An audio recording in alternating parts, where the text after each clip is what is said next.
It's a different kind of provocation, I think. Not quite so animal, I would say. It's a reader's odyssey, and it really is an odyssey. And I've got a copy, I still haven't got it signed yet, but there are copies available. And actually, the horrendously reduced price of 10 quid for the softback. There are copies of Ulysses, because we're hoping that you're all going to buy a copy of Ulysses and go home and read it from cover to cover. And Dan will tell you all about that. Tomorrow, if you didn't know about it, we also have a workshop at Ancoon in Rostrevor. There are still a few places available, and you'll be very welcome at that. Now, let me introduce you. Daniel Mulhall, Tony Lunny. Daniel, ex-ambassador to the United States on behalf of Ireland, that's the one, yeah. And he's been an ambassador for 17 years of his life internationally. And it's a great privilege for me and for Live Theatre Company to have been able to bring him here this afternoon. And his long-term friend, Tony Lunny, who shared a house with him when they were students, have been brought together for the first time in 50 years. One time only. That's right. They may never meet again. We'll do it in another 50 years. Another 50 years, yes. Well, you're weathering very well. Thanks. And Tony is a barrister, as you probably know, and of course, quite familiar in asking awkward questions. And so I'm hoping that between the two of them, it's going to be a really fascinating afternoon. We should do it. Thank you very much. Thanks, Alistair. Thank you. Well, I have no awkward questions at all. The first thing that occurs to me is, why bother with Ulysses? Why the fuss? You know, here's my version of that. This book's been around for 100 years, right? Yeah. And most books that are around for 100 years are pretty much forgotten about, right? I mean, I don't think I could name any other book published in 1922 that's still being read and examined and the subject of serious reading by people all over the world. So I guess time has proven, the passage of time has proven that this book was not just a book of the moment when it was published, but rather a book that has stood the test of time and has proven to be of interest and perceived relevance to people living in parts of the world very distant from Ireland. You know, the book's been translated into many, many languages, probably 50 or 60 languages, and to people of very different cultures and backgrounds, and so it has a kind of a compelling appeal. It's proven over the last century to have this compelling appeal, and I think it will probably continue to attract readers for the foreseeable future. I can't say how far into the future because who knows how the world may change, but at least for the last 100 years, people have found in this book, in very different circumstances from the one in which it was written, they found something in the book that was of universal significance to them in their day, at their time. And for example, another great book was published in 1922, T.S. Eliot's The Wasteland. Now, the centenary of The Wasteland last year was a relatively small affair. There wasn't very much going on. That's largely because I think The Wasteland hasn't quite weathered the years as well as Ulysses has. Because Eliot, you know, he had some strong anti-Semitic views, for example. He was a, very highly conservative man. And that has kind of put people off maybe because they don't identify with the values that he had. Whereas Joyce's values have kind of, again, been more humane, more durable, and are still looked at today as values that people want to associate with and want to read about. Yeah, we can talk about those values later on, but if somebody were to say to you, what's the story in this book? Two boys wandered about Dublin for one day. Is it not boring? And a woman in bed all day, thinking about the day at the end of the night. So you've written the book. What attracted you to Ulysses in particular? my wife, who's from Western Australia, although her family are from her, on her mother's side, they're from Armagh, but she always said to me, Dan, you know, you really should tell people what the book's about, because don't assume that everyone knows, you know. So look, it's almost a non-story. I mean, it's called Ulysses, which means that it conjures up the Odyssey of Homer and the journey of Odysseus to get back to his home in Ithaca after the Trojan War. And he goes through endless adventures. Whereas this book should probably be called The Rambling Thoughts of Leopold Bloom, Stephen Dedalus, and Molly Bloom, because most of the book takes place in their heads, and the adventures they go through are very much the adventures of everyday life, and they're not adventurous at all. In fact, they're the opposite to adventurous. So it is a book about everyday life in a normal European city on a normal day in the summer of 1904, where Leopold Bloom, who's the main character, spends his day wandering around Dublin fairly aimlessly. He does try to get an ad published or accepted by the Freeman's Journal, the major nationalist newspaper at that time. He goes to a funeral. He visits Nighttown, but does it in order not to indulge in the pleasures of Nighttown, but rather, such as they are, but rather to protect Stephen Dedalus, who he sees as this vulnerable young man, and he wants to protect him in a fatherly sort of way. And really, not much happens to Bloom during the course of the day, but he makes it back. He gets, at one stage in the Cyclops episode in Barney Kiernan's pub on Little Britain Street, he gets verbally attacked by a man called the Citizen, who is based on Michael Cusack, the founder of the GAA. And ultimately, in the only violent element in the book, the Citizen throws a biscuit tin at Bloom as he leaves the pub because he's annoyed by some of the things Bloom has said to him. So, but eventually he makes it home to the home he shares with his wife Molly, and gets into bed beside her, and they talk for a little while, and then he falls asleep, and then she starts having this dreamlike monologue, which lasts for 60 plus pages and doesn't have only has a single full stop at the very end. Otherwise, it's totally unpunctuated. But Molly, of course, has had a more exciting day, well, if you like that kind of thing, because she's had an affair with Blazes Boylan, who is a rather disreputable man about town, but he has a bit of money, and he's a physical specimen in the way that Bloom maybe is not. So Molly is kind of attracted to him for that reason, but she thinks he's a bit of a vulgar character, really. But we don't actually experience what goes on between Blazes Boylan and Molly. All we get is Molly's account of it at the end of the day when she reflects back over her day, including her affair with Blazes Boylan. And that's the story, essentially. And then the third character is Stephen Dedalus, who is based on Joyce, who's a young writer, and he eventually meets up with Leopold Bloom, and they develop a kind of a weird, partial father-son relationship. And Bloom brings him home to Eccles Street, gives him a cup of cocoa and a bun to try and freshen him up, and then he offers him to stay overnight, but Stephen refuses to stay overnight, and then Stephen disappears off into the night, and we have no idea where he goes after that.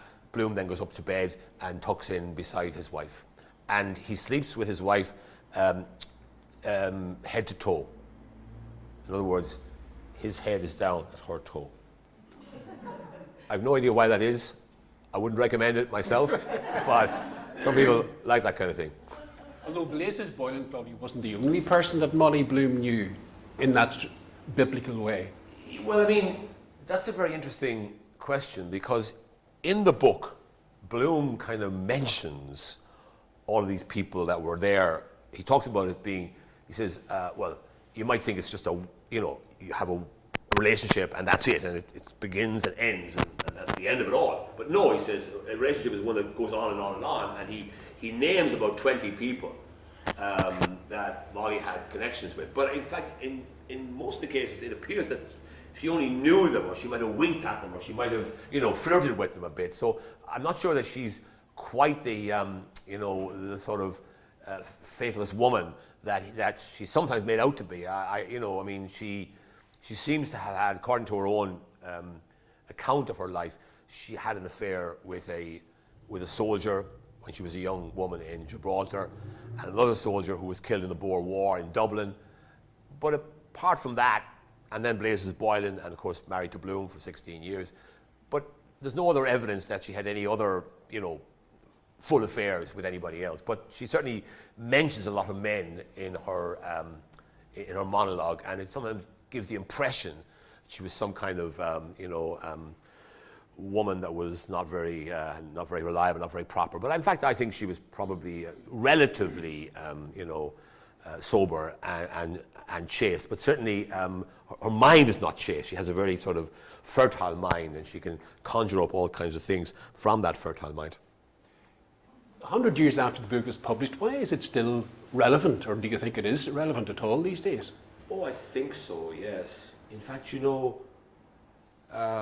I was writing the book, I decided that the key moment in the book is the place where Bloom, who's a very modest and a very kind of quiet kind of fellow, he doesn't really express his opinions. He keeps them to himself. He's prudent. He doesn't want to annoy people. He doesn't want to get on people's wrong side.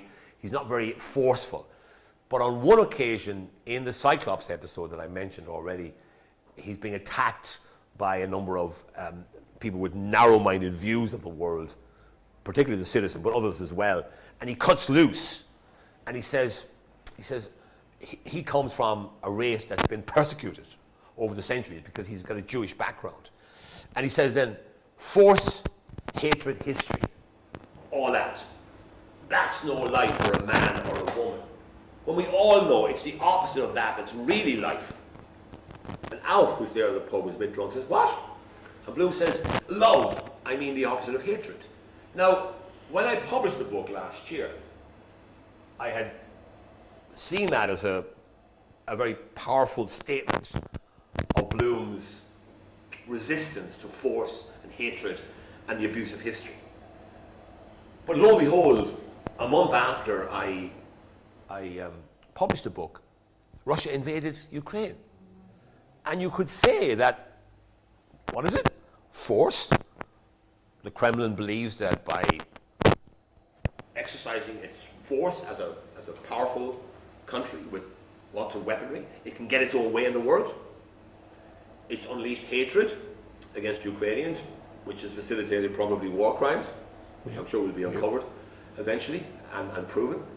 And then, of course, it's all based on a false view of history, which the Kremlin and Putin, somehow believe that Ukraine doesn't have a history, that Ukraine is simply part of Russian history and doesn't have a right to exist as a separate country. So there you have a case where even after the centenary of this book, Ulysses, some of the ideas in the book become even more relevant because of what's happening currently in Ukraine.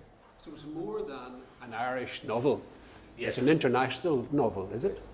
Absolutely. With relevance to the present day, and continental Europe in particular. I think you have to think of it as having two time frames that are separate but connected. The first time frame is, like any book, it's set in a particular time. So in this case, very easy to find it out. It's set on the 16th of June, 1904, because that's actually mentioned in the book. That's mentioned as the date on which the action takes place. Action. I say action in inverted commas, no real action. So that's the first time frame. And that's Ireland in the early part of the 20th century, 1904. Now, you might say, well, that's not a particularly significant date. Turns out to be one. Now, Joyce didn't. Joyce chose it because that was when he met his future wife, Laura Barnacle. And that's when he walked out with her, as they said in Ireland in those days, for the first time. And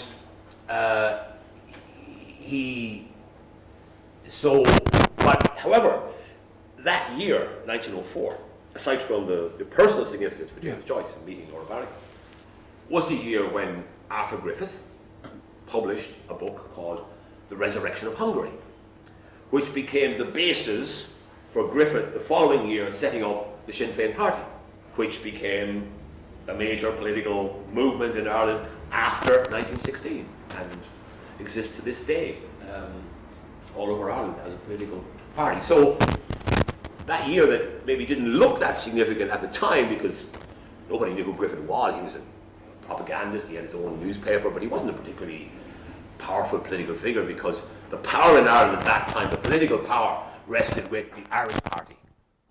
So the parliamentary nationalists of the Irish Party, who had been led by Charles Stewart Parnell, but were now in the early part of the 20th century led by John Redmond, and who would eventually manage to get Home Rule approved by the British Parliament in 1914, and then the war came along, and we all know the rest of this history, we all know what happened then. So that's the first, so for me at least, that's fascinating. As a historian that I am, I'm fascinated by this forensic view of Ireland on the cusp of political change. And then the second time frame, is the time frame when Joyce was writing the novel, which is, and by the way, at the end of the novel, the last 3 words of the novel are not, I will, yes, no. The last 3 words of the novel are Trieste, Zurich, Paris. So, he also writes down the dates, 1914 to 1921. He had moved from He place moved to place. from Yeah. Trieste to Zurich and ultimately to Paris. Finished in Paris, started in Trieste. Did a work on it in Zurich during the war, but he was in exile in Zurich. So he's telling us where the book was written and when it was written. And when it was written was during and after the First World War. And during and after the Easter Rising and the War of Independence and all of that. So you could hardly imagine any years in the 20th century more dramatic than those 7 years when Joyce was writing this novel.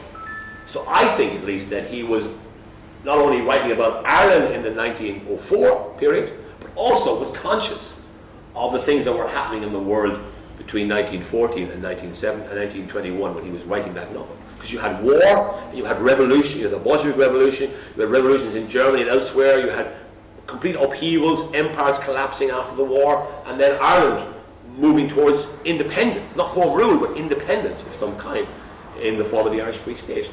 So I think both of those time frames are relevant, and I think Joyce was reflecting on both of those, both the 1904 time frame and the 1914 to 21 time frame. Obviously, Dan, you're very enthusiastic about the book. Yeah. Why should people read it? Well, I mean, it's a bit like it's like Mount Everest, you know. You read it because it's there, and you read it because. But why do you read Shakespeare? Yeah. Right now, you could say that well, reading Shakespeare, it's a bit of an ask, it's a bit of a tough ask these days to read this Elizabethan language and to get into the mindset of Shakespeare. But there's something in Shakespeare that is universal, that people have for centuries believed to be important for humanity to expose to the ideas that a man as gifted as Shakespeare had. And the same is true, I think, of James Joyce. He didn't write as much as Shakespeare, clearly, but there's a sense, and I have a sense, by the way, that Elizabethan England was a country undergoing an extraordinary change in the sense that you had the Reformation, and then you had the sort of the instabilities of the 16th century after the Reformation, and then you had a number of monarchs, who came to power, and ultimately Elizabeth came to power, and then things settled down. And then it was because she didn't have any heir. There was always this uncertainty about what would happen after Elizabeth died, and would there be more upheavals, which there were, of course, in the 17th century. And I have a sense that Ireland between 1912 and 1922, that was our Elizabethan age. That was the time when Ireland really took off. You think about it. In 1912, if you'd done a poll here all over Ireland, in nationalist Ireland, I would think 90% of the population would have been happy with Home Rule. When Home Rule was finally put on the statute book in 1914, there were celebrations in the streets. There was grand celebrations about Home Rule. But within 7 years, that was not sufficient.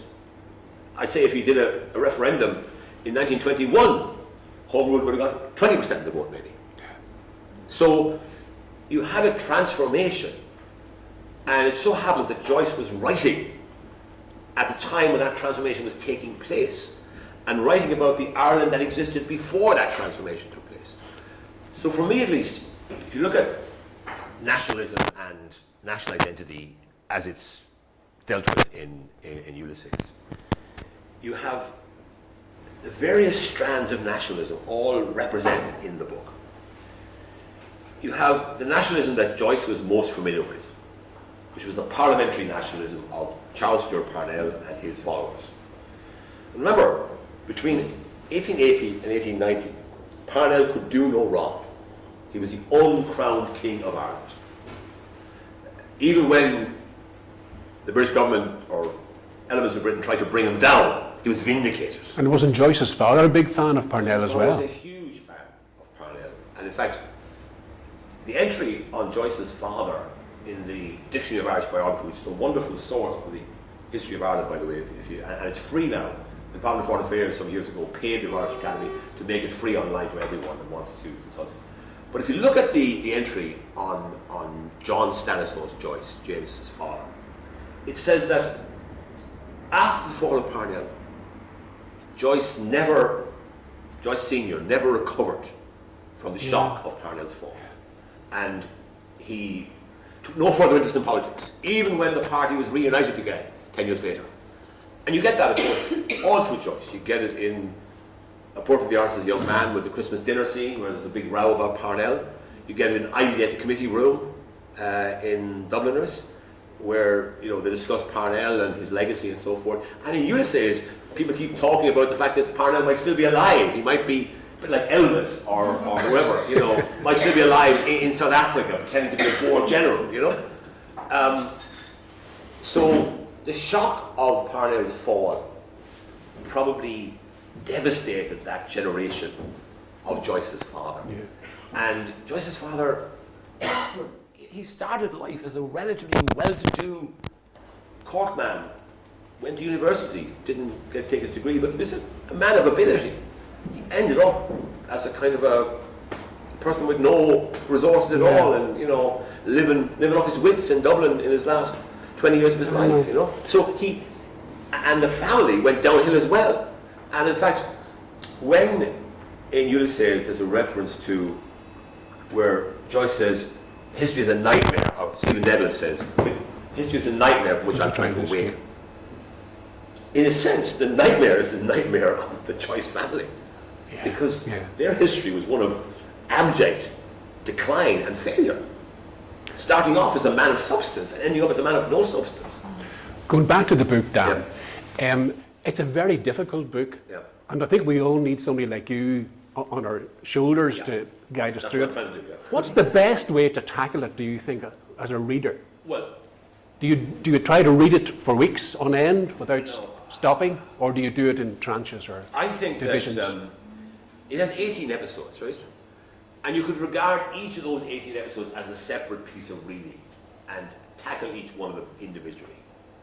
Because you don't have to know what happened in episode 3 to enjoy episode 4. And the same is true of all the episodes. So I like to think of it as 18 separate pieces of writing. Some of them are quite short. The first 2 are very short. And some of them are very long. And they have different styles. But I have recommended that a reader should read the first episode, which is very easy to read. It's about Stephen Dedalus, Buck Mulligan, and an Englishman called Haynes getting up in the morning, having their breakfast, going for a swim at the 40 foot, and discussing a range of things. So it's very straightforward. It's not a difficult read. The second episode is set in a school in Dalkey, where Stephen is the headmaster. Stephen is a teacher, a part-time teacher there, and he has a debate with the principal of the school about Irish history, and that's where he talks about. That's where he has a debate with this man Deasy, who's a northern unionist, who's come to Dublin, and he's got a very different view of things from the view that Stephen has. So there's this debate about Irish history between Stephen, this sort of intellectual young nationalist, and DC, this elderly Northern Unionist. And that's very easy to read. That's very straightforward piece of writing. The third episode is dreadful. I mean, I say dreadful. Some would say brilliant. In fact, the two women who first published Ulysses in their magazine, the Little Review in New York between 1819 and 1821, Margaret Anderson and Jane Heap, they thought that episode 3 was the best thing they'd ever seen written anywhere in the world. And they said, we will publish this if it's the last thing we ever do. And they were fined eventually $150 for publishing obscene material, as it was found to be by the courts in New York in 1921. And then eventually that decision was overturned in 1993, and then the book became free to print and publish in the United States. But are there episodes you can skip? Yeah. Well, I would skip 3. So They can just leave out completely, Dan. yeah, I would say. Yeah. I would say. So here, I would read 1, 2, 4, 5, 6. 7. No, I wouldn't read 7. 8. 12. 15. No, 16. And 18. And if I had to read just one episode, I would read the Cyclops episode. Yeah. Because it's about 60, 70 pages, so it's relatively long, but it's easy to read, and it's beautiful, sparkling prose. May I perhaps read? Yeah, why not? Yeah. Read a little bit of it, Yes. to give you an idea of what it's like. Yeah? Now this is an episode where two people meet on the street, and they decide to go to the pub to meet the citizen, who's Michael Cusack, who sits in the pub drinking and basically cadging drinks from other customers who are available. And it's got wonderful dialogue. It's got very punchy dialogue, but it's also got these extraordinary flamboyant asides and these asides are connected with what's happening, but they're like, very colourful mental explosions. Is that the gigantic language they talk about? It's called. He called the style gigantism, and you'd see why he called it that. So it's basically, so the two of them are passing, a church, St. Mission's Church, which is in the centre of Dublin. And this is what happens, right? This is what they start. This is what comes to the head of the narrator when he's passing by a normal church. In Israel the fair, there lies the land of holy mention. There rises a watchtower beheld of men afar. There sleep the mighty dead, as in life they slept, warriors and princes of high renown. A pleasant land it is, in sooth, of murmuring waters, fishful streams where sport the gunner, the plaice, the roach, the halibut, the jib haddock, the grill, the dab, the brill, the flounder, the mixed coarse fish generally, and other denizens of the aqueous kingdom too numerous to be enumerated. In the mild breezes of the west and the east, the lofty trees wave in different directions of their first-class foliage. The lofty sycamore, the Lebanonian cedar, the exalted plane tree, the eugenic eucalyptus, and other ornaments of the arboreal world with which that region is thoroughly well supplied. Lovely maidens sit in close proximity to the roots of the lovely trees, singing the most lovely songs while they play with all kinds of lovely objects, as for example, golden ingots, silvery fishes, crans of herrings, drafts of eels, codlings, creels of fingerlings, purple sea gems and playful insects. And the heroes voyage from afar to woo them, from Elbana to Slieve Margie, the peerless princes of unfettered Munster, and of Connacht the Just, and of the smooth, sleek Leinster, and of Croghan's Land, and of Armagh, the splendid, and of the noble district of Boyle, princes, sons of kings. Now, before you say, what's that nonsense about? It's clearly a parody. It's a parody of narrow-minded viewpoints that try to exaggerate everything to their own benefit. So it's it's lampooning the sort of narrow-minded attitudes that Joyce was unhappy with in the Ireland. Like the skin the goat character. No, it would be more like citizen. Yeah. So it would be, it was essentially, I think what Joyce was really rebelling against was what at that time was called the Irish Ireland movement, which was the main newspaper in that category was a newspaper called The Leader, and it was edited by a man called David Patrick Moran, who he'd been in England as a journalist, and he came back to Ireland as a leader. And basically his attitude was everything in Ireland had to be Gaelic and Catholic, and anything other than that wasn't Irish at all. So it was kind of a narrowing of the Irish tradition, pouring it into a narrower stream. With the Gaelic and Catholic elements, excluding everything else. That never happened, of course, but that was the ambition that people had, and that was why someone like Joyce left, because this didn't suit Joyce. This idea of an Ireland that was focused on its own Irishness rather than being part of a greater European entity, which Joyce was more comfortable with. That's why he moved to Trieste, which was a kind of a city with people from all over Europe living together in some kind of reasonable harmony. I mean, Joyce once talked about the Austro-Hungarian Empire, which at that time controlled Trieste, which is now in Italy, but it was part of the Austro-Hungarian Empire in those days. And Joyce said, they called it a ramshackle empire. He said, I wish other empires were like this. So he clearly admired the diversity and the sort of the more easygoing nature of the Austro-Hungarian Empire compared with the other empires he was familiar with, the French and the German and the British Empire. Yeah. What does the book tell us about the nature of Irish history and Irish identity, Dan, if anything? Well, I think it does. I mean, first of all, it is. I mean, Joyce was. Well, Bloom anyway. Whatever about Joyce, let's look at Bloom first of all. I think you like Bloom as a character, don't you? Yeah, I do. Yeah, because he's the kind of person we need today as well. Yeah, yeah. Because he's not super intelligent, right? At times, he doesn't have a clue what Stephen is talking about. Stephen is kind of running rings around. Stephen is in this kind of world of his own. You know, Stephen's an academic, he's a thinker, he's an aesthete. Bloom is this practical guy who wants to build a tram from the centre of Dublin out to Glasnevin, so that the coffins can be brought out there in a more orderly fashion. You know. In fact, Pete Buttigieg, the current transportation secretary in the United States and a former candidate for the presidency in the last primaries for the Democratic nomination. Last year, he tweeted saying that, among other things, Ulysses is a great novel of infrastructure. So I tweeted back saying, does that mean is it infrastructuralism or post-infrastructuralism?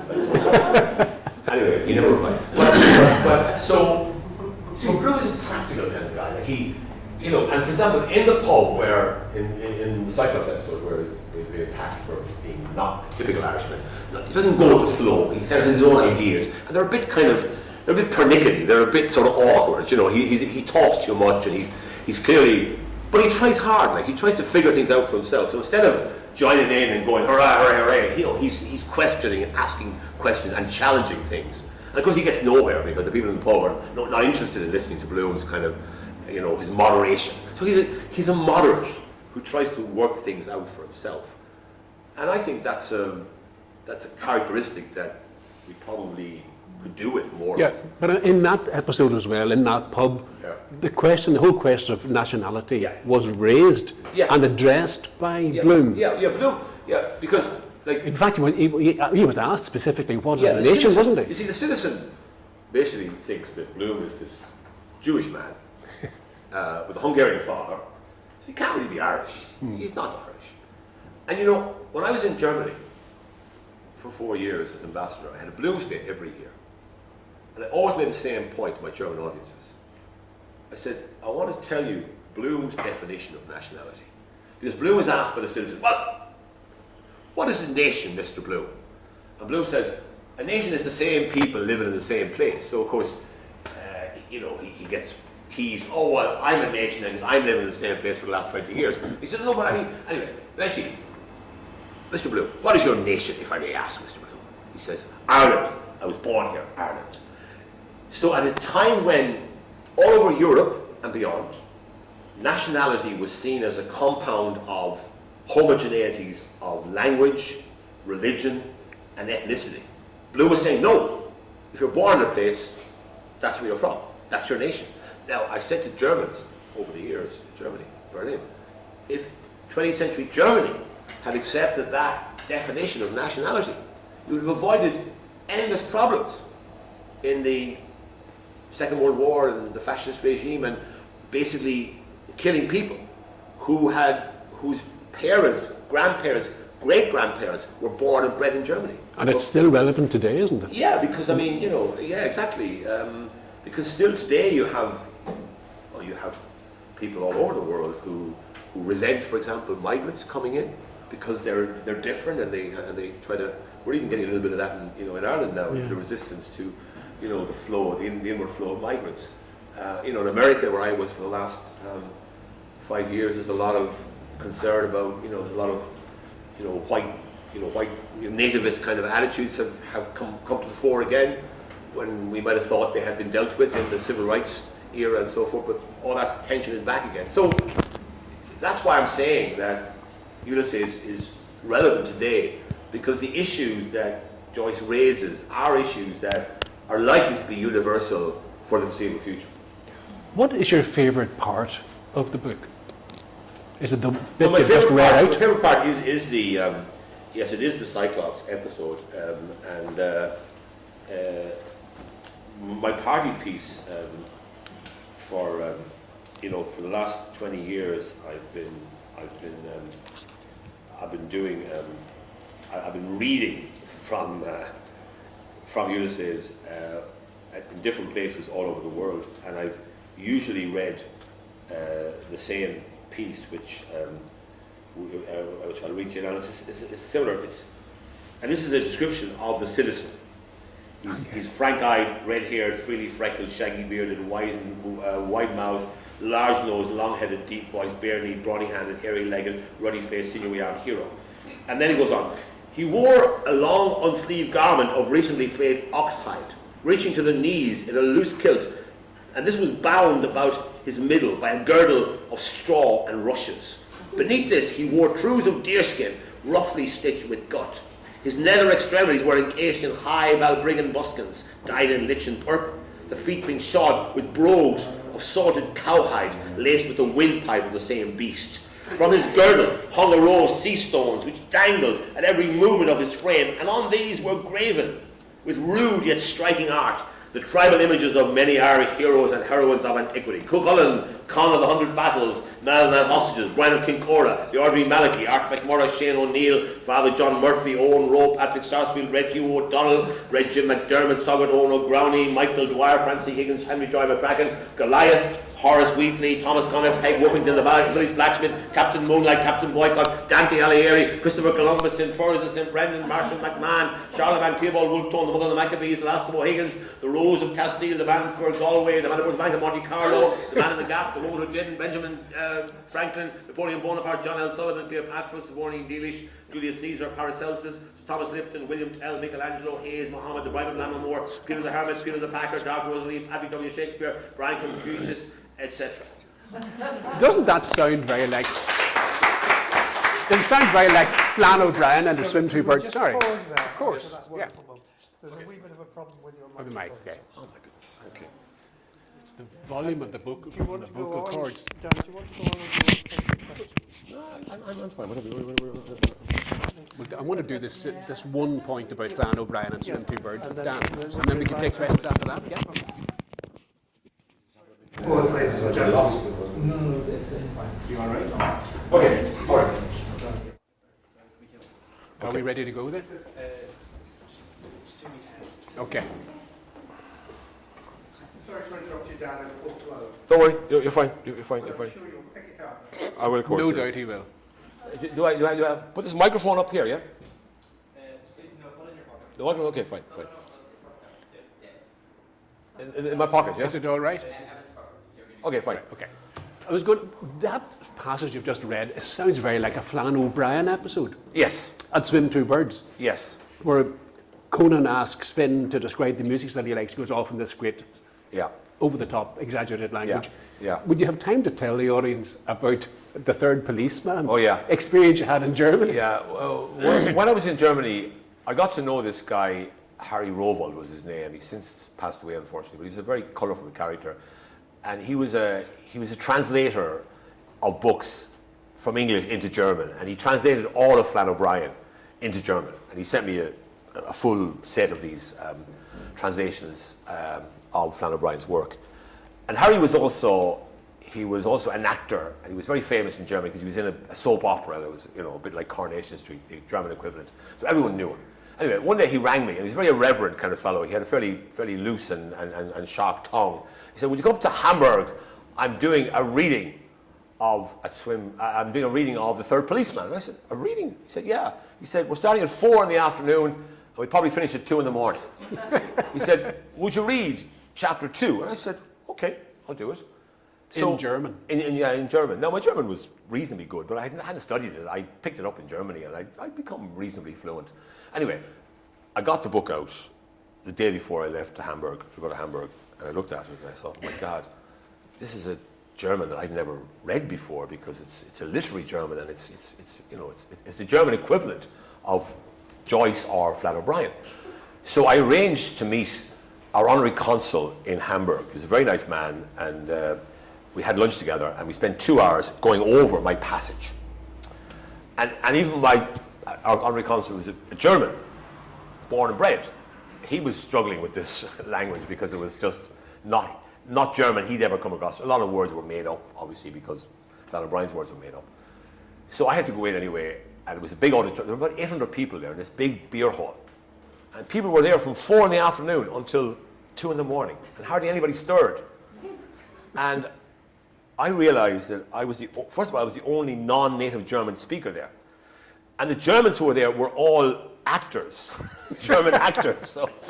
So No pressure then, Dan? So I, of course, did my bit, in my own inimitable way. And the following day, the Tagesspiegel, which is a daily German newspaper, had a piece about the whole thing, and said the Irish ambassador demonstrated the bravery of his race by being willing to take on the German language in this way. Well done, Dan. So it meant that they no longer saw us as a country with bad banks, but rather with ambassadors who could get their tongues around the German language. Has anybody any questions for Dan at this stage? Yeah? Yeah, I'd just like to ask about a trigger warning. 3 days ago, I think, University of Glasgow, a trigger warning which I wasn't familiar with, in which students are warned. The trigger warning is about offensive language in Ulysses, offensive or sexual references, in terms of being offended by racism, references to gender, to national identity.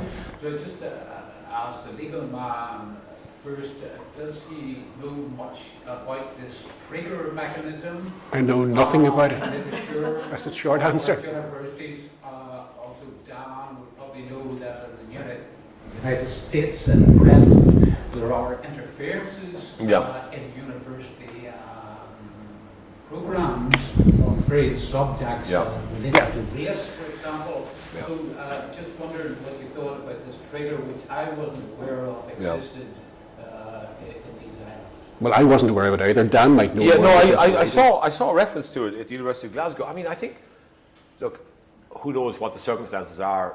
Maybe there was a complaint. Who knows? You need to have the background of these things before you can judge them properly. But what I would say is that the judgment that was made by Judge Woolsey in New York Southern District Court in December of 1933, which released Ulysses to be published in the United States and ultimately around the world, that was a landmark judgment, because essentially what it did was it made the case, or it proved of the idea, that if something was trying to be genuinely exploring the humanity in all of its imperfections and so forth, that it couldn't be pornographic, that it couldn't be obscene.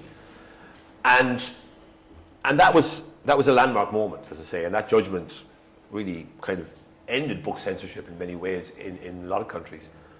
And now I agree with you, Billy. There is a kind of a bit of a backward move, and there are now cases in America where books are being taken out of school libraries, where parents getting very active in trying to prevent certain things from being taught to their children. So there's a kind of a super cautious sort of atmosphere now in certain places in the United States, and school boards, for example, the last couple of years have become battlegrounds for liberals against conservatives, and there's a lot of activity going on there, and it's all about, don't you dare teach our children, things that are going to upset them, things that throw light on negative or even nasty aspects of American culture and history.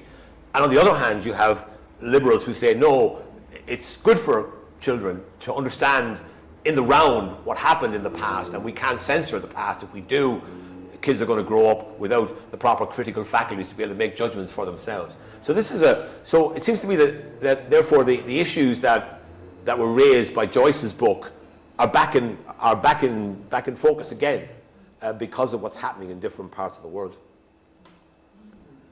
Anybody else? Yes, sorry. I was fascinated, Dan. Thanks very much. I was learning. Why do you think Dan Joyce cast his main character as a Jew? I think deliberately. I think he wanted to view Ireland through the eyes of sort of outsiders, if you like, or people who were not typical Dubliners. So he wanted to make the point that Bloom was a Dubliner, was a thoroughgoing Irishman, steeped in all things to do with Ireland, born in Ireland, wanted to make that point, but he wanted to do it by focusing on somebody who was a little bit different, that wasn't quite the kind of mold of the traditional Irish identity. I also think that in 1904 there was the only serious bout of anti-Semitism in Ireland occurred in Limerick in the opening months of 1904, and Joyce he was in Ireland at that time, so he must have experienced what happened, and maybe that gave him this idea. But also, I think, in Trieste, it was a very diverse, multicultural, multi-language environment. I think he kind of became familiar with this idea of different people living together, and he wanted to test that idea against his sense that early 20th century Ireland had become much narrower than he would have preferred, and he wanted to challenge that narrowness by choosing three characters, all of whom are very different. I mean, Bloom is different because of his background. His wife Molly is half Spanish, born in Gibraltar, with a Spanish mother and an English father. And then Stephen Dedalus, well, the name Dedalus obviously is not a very normal name. It's a kind of a Greek name, and he's a very haughty intellectual, if you like, a young intellectual who's, again, not typical of the Dublin of the early 20th century. So I think he was deliberately trying to explore Irish society through those three atypical Dubliners. The question at the back? Yeah. You spoke about just the obscenity in the book and how it contributed to its notoriety in early days.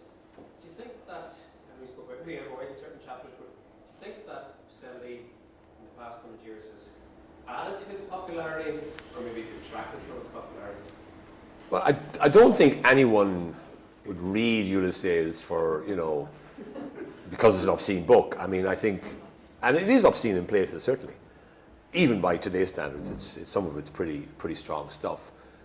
But the point behind that is that, and this is what the judge in his judgment, which was highlighted last night in the play that was put on here in Newry, the judge highlighted the fact that Joyce was looking at life in the round, looking at life and not avoiding anything. In other words, he was things that had never before been put on a page in a respectable novel were now being put on the page by James Joyce. Visits to the outhouse, right? Visits to a brothel. Molly's own thoughts about her day with Blazes Boylan and her life with Bloom. W.B. Yeats's father, John Butler Yeats, who was a portrait painter but not very successful, went to America in 1907 on a visit and refused to come home. And he became this great personality in New York. He got a bohemian group around him and he became this kind of celebrity because he was a great talker. And he wrote these letters back to his son, to W.B. Yeats in Ireland, which are brilliant letters, are really well worth reading. And he wrote to, when he read Ulysses, he wrote to John Quinn, who was the Irish-American lawyer who defended Ulysses, not in the second trial, but in the first one in 1921. The second one was a successful one in 1933, but the one in 1921 resulted in the book being declared obscene. And Yeats Sr. gave Quinn an argument which Quinn didn't use, but maybe would have been a more effective argument. And what he said was that this book, he said, it's unpleasant, but he said it has a terrible veracity. In other words, it's terrible, but it has a truth to it. And it's the truth in the book that means that it can't be, or that it couldn't be seen as obscene. But of course, some people's truth is other people's travesty. And, you know, that's why in Ireland, for example, not with Joyce so much, but with, say, Sean O'Casey's Plough in the Stars, there was resistance to that because people didn't like the portrayal of the Easter Rising in the Plough in the Stars.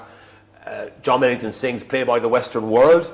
People didn't like the way that the ordinary people of the west of Ireland were being depicted in this play. So a writer can be truthful, but doesn't necessarily mean they're going to be popular or accepted. They may even be derided and abused for trying to be truthful.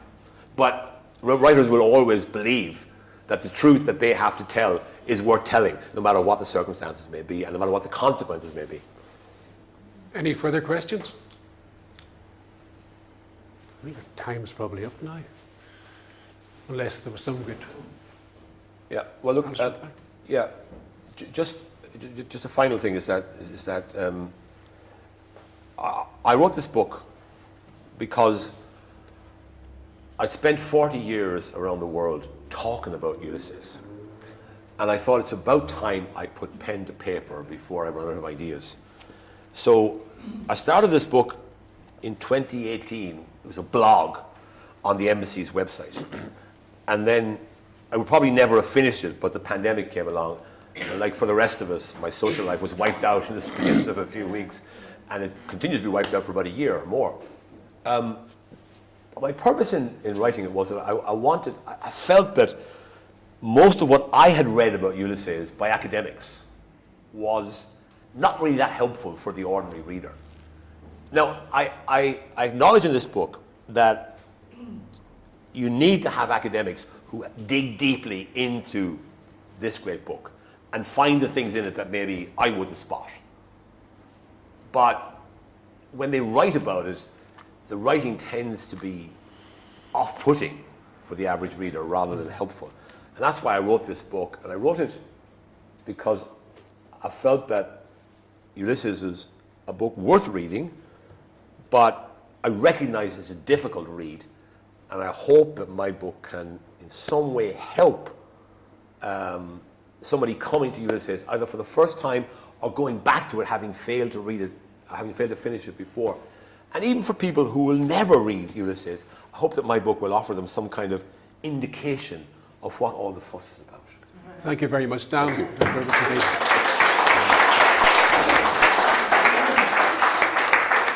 you both, Tony and Daniel. And I can tell you from having read his book that it does give me an insight into Ulysses that I haven't had before. So I thoroughly recommend it.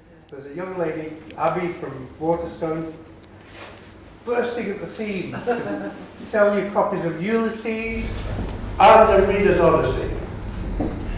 Thank you very much.